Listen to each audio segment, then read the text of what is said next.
والله ما انا عارفه لسه ليه بتشتروه لحد دلوقتي من بره، ولا يعني ضامنين نظافته ولا جودته ولا حتى نوع اللحمه اللي انتوا بتستخدموها ايه.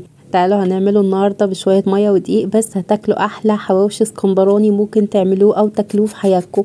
حاجه كده ناشف ومقرمش وتحفه، وكمان طعم اللحمه ملوش حل. يلا هندخل على مقاديرنا والطريقه، بس قبل ما ابتدي الفيديو كده تصلي على النبي في الكومنتات تحت.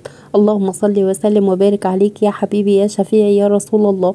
وكمان ما تنسيش تحطي اللايك اللي بيدعمنا، ولو هتعملي معايا الصح كمان شيري عشان يوصل لمجموعة كبيرة من الناس. علشان نعمل الوصفة دي استخدمت كيلو من الدقيق، دقيق الاهرامات السايب مفيش فيها اي مشكلة.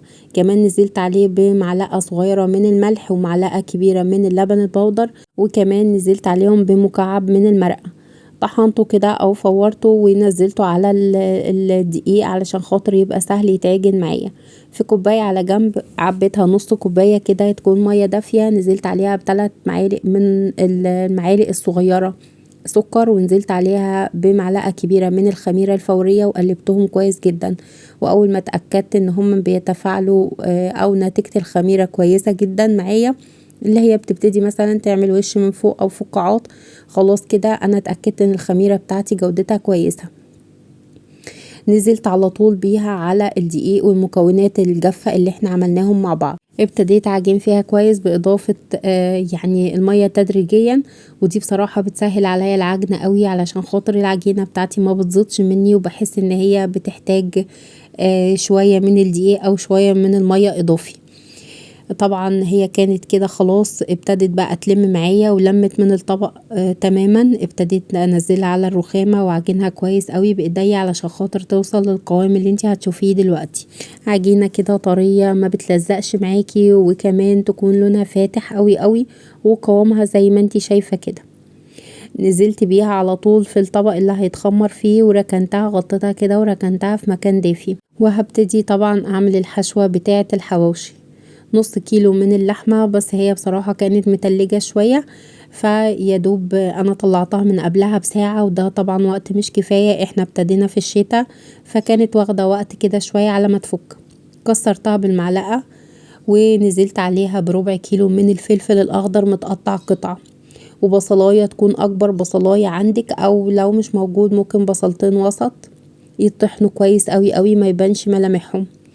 كمان فص توم يكون كبير، والتوابل بتاعتي ملح وتوم بودر وبصل بودر على بعض، وكمان رشة من الفلفل الاسود، والمكون الاكيد اللي بيديكي طعم ومذاق وريحة ملهاش حل، التوابل بتاعت الحواوشي بتجيبيها سايبة من عند العطار.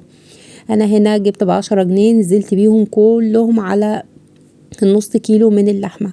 عجنت فيها كويس جدا جدا كده زي ما انتي شايفة، لحد ما تحسي ان فيها اللحمة فتل كده، هي كده تمام اتعجنت واختلطت كده كويس. كمان العجينة بتاعتي ابتدت تخمر، انا مش عايزاها خمور كامل علشان تاخدي الحواوشي بتاع بره مش بيخلوها خميرة او عجينة خمرانة قوي، يا دوبها بس اللي هي تبتدي تشم ريحة الخميرة هتبتدي على طول تقطعي فيها. انا هنا مسحت الرخامة بتاعتي بمسحة من الزيت علشان العجينة شوية بعد ما بتخمر بتحسي ان هي قوامها اتغير وابتدت تلزق كده تلزيق بسيط معاكي. ولو عجنتي فيها كتير او زودتي نسبة المية يبقى تستخدمي الزيت او السمنة للتشكيل فيها، مفيش فيها اي مشكلة.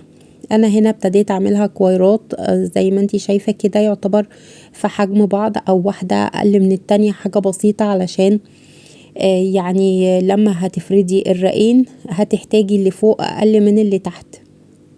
ابتديت افرد واحدة كده واركنها، وافرد الكورة التانية برضو بمسحة من الزيت علشان خاطر ما تلزقش معايا ويطلع معايا الوش ناعم واملس كده من تحت، وكمان بعد ما احط الحشوة ما يبقاش ملزق في الرخامة ويبوظ شكله من تحت. بتفردي الكورتين، ممكن يكون الكرة اللي من فوق اقل حاجة بسيطة قوي من الكرة اللي تحت، علشان خاطر كده ولا كده بتتحط عليها وبتقفليها بالمقلوب. طبعا انا هنا حطيت يدوب معلقة واحدة من اللحمة او من الخلطة اللي احنا عملناها، وكانت مناسبة جدا جدا على حجم الرغيف اللي احنا عاملينه. طبعا انا مش عاملاها بسمك تخين علشان كده ولا كده يطلع حواوشي خفيف خالص، ما يبقاش معجن او حتى عامل زي البيتزا كده او حتى زي العيش يبقى تخين كده وخمران، ومش بسيبه ان هو يخمر. انا خلاص شكلته ودهنت الظهر بتاعه بالسمنة، او لو حابة مثلا ان انتي تدهني الصاج نفسه وتغرقيه سمنة بزيت. الخليط ده انا حطاه سمنة بزيت على بعض. لو حابة طبعا تدهني الصاج كله من السمنة والزيت مفيش فيها اي مشكلة، بس انا دهنته علشان اضمن كمية السمنة او كمية المواد الدهنية واصلة لكل قطعة في الرغيف، ويطلع معايا مقرمش واخد اللون الذهبي الحلو اللي هتشوفيه في الاخر. قررت نفس العملية المرة دي كمان، فردت كورتين بنفس الحجم وبنفس الشكل، ممكن واحدة اقل من التانية بحاجة بسيطة، وانتي بتاخدي الطرف بتاعها كده بتوسعيها علشان خاطر ما يبقاش الرغيف معاكي تخين، وكمان ما يبقاش ملكلك من الجناب، وتقفلي زي ما انتي شايفة كده بالظبط. حاجة كده منتهى السهولة وما بتاخدش معاكي وقت ولا مجهود، وحرفيا اوفر بكتير جدا من بره. قفلت الرغيف كده وابتديت ادهنه على من ناحية الحتة اللي انتي هتحطيها في الصاج علشان خاطر ما تتفتحش منك، تقفليها كويس وتضغطي عليها كويس جدا وتحطيها على الصاج على الناحية اللي انتي مقفلاها منها.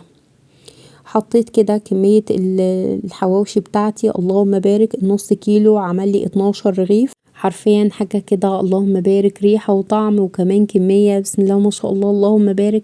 رمت معايا كمية كويسة. انا ال 12 رغيف لو جبتهم من بره مش اقل من 300 جنيه في الوقت اللي احنا فيه ده. طبعا انا ابتديت هنا اجيب الخليط اللي يعتبر حطيته على بعضه، زيت على سمنة وادهن الوش وادخله على طول على درجة حرارة متوسطة علشان ينس معايا ويستوي، ولاني كمان اللحمة مش مستوية من جوه فتاخد بقى وقتها. درجة حرارة مش عالية يا جماعة علشان ما ياخدش لون سريع، وكمان اللحمة تبقى مش مستوية من جوه، خصوصا ان هي محطوط لها بصل وفلفل عايز برضو ينس كده ويستوي مع اللحمة. اللحمة ما بتاخدش وقت في السوا، بس علشان محطوط لها بصل لازم تاخد وقتها المظبوط على درجة حرارة متوسطة من تحت، بس ما بشغلش الشواية خالص عشان ما ياخدش لون سريع، وبعلي الرف بتاع الفرن لحد ما ياخد اللون ده. بتفضلي بقى تقلبي فيه كل شوية، كل يعتبر 10 دقايق تقلبي فيه علشان ينس معاكي، وكمان تغيري الاماكن بتاعت العيش. لو عندك الفرن بتاعك مثلا بيحرق من ناحية واحدة، لا بتفضلي بقى تحركي العيش داير ما يدور خلال وقت التسوية لحد ما يطلع بالشكل والجمال اللي انتوا شايفينه ده. عايزة اقولكوا كل اللي اكل منه انبهر، اللهم بارك، ريحته وطعمه ملوش حل. وكمان بقى مش قادرة اقولكوا على القرمشة، حاجة كده اللهم بارك، خفيف ورقيق ومش عجين خالص خالص، احلى كمان من اللي بتجيبوه من بره. انا لو قلت زي اللي بره بجد حرفيا هظلمه، لاني طعم وريحة وجمال ما فيش زي كده. كان بقى قرن فلفل وشوية سلطة طحينة وشوية سلطة زبادي وشوية كاتشب، وتاكلوا بألف هنا وشفا. عايزة اقول لكم الوصفة دي تحفة جدا جدا، وبأقل مقادير ممكن تستغني عن اللبن البودر، مفيش فيها اي مشكلة. لو عندك طبعا لبن ممكن تعجني بيه، وبرضو بتدي طعم حلو جدا للعجينة. حرفيا هي كده بتتاكل نية، طعمها حلو جدا، اضافة كمان مكعب المرق للعجينة نفسها مديها طعم كده جامد جدا. ده شكل الحواوشي بتاعي زي ما انتي شايفاه كده، رفيع وخفيف جدا، مش خمران كده وتخين شبه العيش الشمسي اللي كنا يعني من بعض المحلات بتعمله. اللهم بارك، خفيف وكمان طعم اللحمة حلو جدا جدا مع التتبيلة اللي احنا حطيناها. شوية توابل خلت طعمه في حتة تانية كأنك حرفيا جايباه من بره. لازم تنقعي اللحمة فترة كده طويلة، مش اقل من 3 ساعات علشان تاخد من ريحة البصل، وكمان تاخد من ريحة التوابل ويطلع بالجمال والحلاوة دي. عايزة تضيفي له جبنة موتزاريلا يا اهلا وسهلا، بيبقى طعمه ملهوش حل في حتة تانية خالص. جربوه بطريقتي وبمقاديري مش هتشبعوا منه. لحد هنا الفيديو بتاعي كان خلص. لو الفيديو بتاعي عجبك ما تنسيش تحط لايك وتشترك في القناة وتشيري كتير. اسيبكم في حفظ الله، السلام عليكم.